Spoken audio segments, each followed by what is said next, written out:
Hello. Today I will be showing you 3 builds that I have been using in the Blood Moon event. And since in the Blood Moon event you can't use any gen regression, these are 3 pretty fun and decent builds that you could use on probably any character, but they work well with Kaneki since 1, he's a good character, and 2, he has good mobility, so I'll show you why. So the first one that I'm using is an obsession bouncing kind of build with lethal pursuer, which just kind of mainly benefits from nemesis. With nemesis, of course, furtive chase, and make your choice. You could use anything with add-ons, but I just chose a couple, like, I chose the CCG ID card because if you pallet vault or any vault in general while there's somebody near you with a Kogune mark, you get to see their aura, and that works well with Lethal Pursuer because you get to see them for a while. And then the Aogiri Chi Robe, and while in this mode they don't really pop gens that much, it's just nice for a little bit of undetectable, just something fun to use, not like say if you just want like a good consistent add-on like fresh coffee, good for the extra speed, or umbrella, although I think they're changing that in the upcoming PTB, so use it while you can. Yomori's mask is also great, although they're also, I believe, changing that in the upcoming PTB. But this build is basically, the whole idea is you chase your obsession, or you force, if you can't find your obsession, you forcibly make somebody stun you. So Nemesis takes over, they stun you, they become oblivious, and they become the obsession. You see them for 10 seconds because of lethal, and then you hook them. You get furtive chase going on. You go around, sneak up on somebody, attack them, and then as you're doing that, in the background, you want to be as far away as from the person you hook as possible, so to make your choice activates. And once that happens, it should change them into the obsession, because furtive chase, when a survivor rescues the obsession from a hook, the rescuer becomes the obsession. So that happens, and then Nemesis activates, showing you their aura. So like if you want, you could just drop your chase, whatever, go across the map and go attack them. And then sometimes it's an easy down. It's just good. It's a fun build. It's not the best, but you can make it work, especially with him. With Kaneki, you can probably like Trapper, any slow non-mobility killers, you couldn't make this work at all because you wouldn't be able to make it back to that hook from across the map, since you need to be 32 meters away. But say like Wesker, Wraith, Kaneki, maybe even Houndmaster, Dracula, any killer with high fast pace or mobility would be able to use this build. And of course a cake or a pudding, because that's the best to use in this event.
second build is a pure chase, pallet break, stun build. You could change Hubris for something else since most of the time they're already going to be injured, but it's just every once in a while it just kind of catches them off guard at like a short loop and you're able to just go and smack them, get a free down. But maybe you could even change it to, I don't know, for this event, like, I guess if you want any anti-exhaustion, Languid Touch could be good. Alien Instinct, you're able to just find people. Really just anything that's not gen regression or relies on gens being completed or done, pretty much. Maybe even just slap a Devour if you want. But yeah, you use Brutal, Spirit Fury, Hubris, and Enduring. One that's, yeah, you could swap out as Hubris. Add-ons, I like to use the Umbrella, but since this is getting changed, anything else could do, really. This maybe even just the Coffee. I feel like that's his best add-on, even though it's kind of bugged to where, as you could see, you don't get as many add-ons as the other for that one for whatever reason. It's like a higher rarity, even though it's not. But yeah, you could either use the Coffee or Umbrella for now. And then the eye patch just kind of works. It's kind of clunky. You don't get to use it that much. But when you do, it's just a free pallet break and it could feed your Spirit Fury. That's pretty much the idea. It's a pretty much just brute force kind of build.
For the third and final build of this video, we are going to do a pure aura reading build. And I got pretty lucky because they didn't send me to it, but I got sent to an indoor map.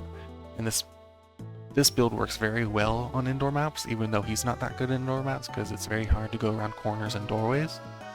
But with this build, you got Weave Attunement with Franklin's, the classic combo, and then the second combo, Human Greed and Hoarder. You never see these two perks used, but it actually gave me a lot of value in this upcoming game.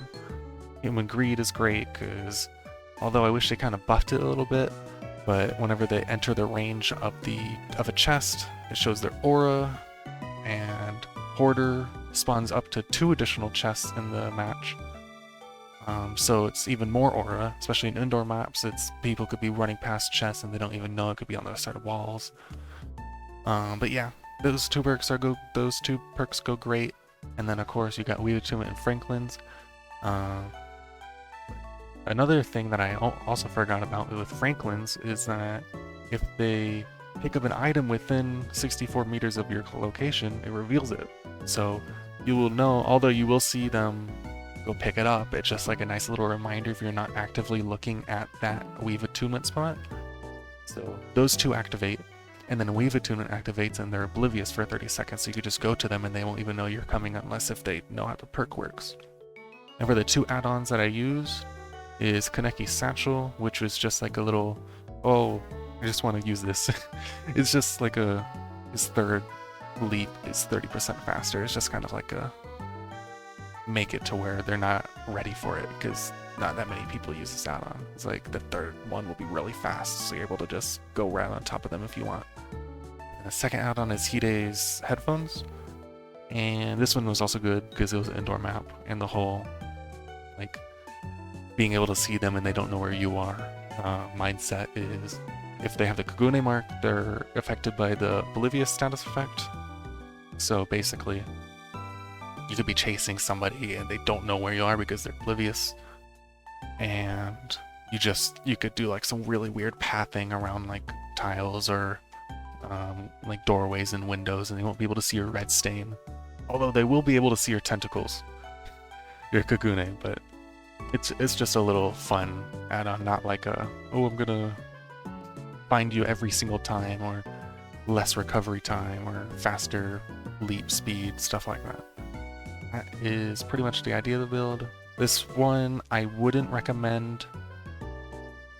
Like, it won't do that well, I would say, in really big open maps, because one, they're gonna be able to see you.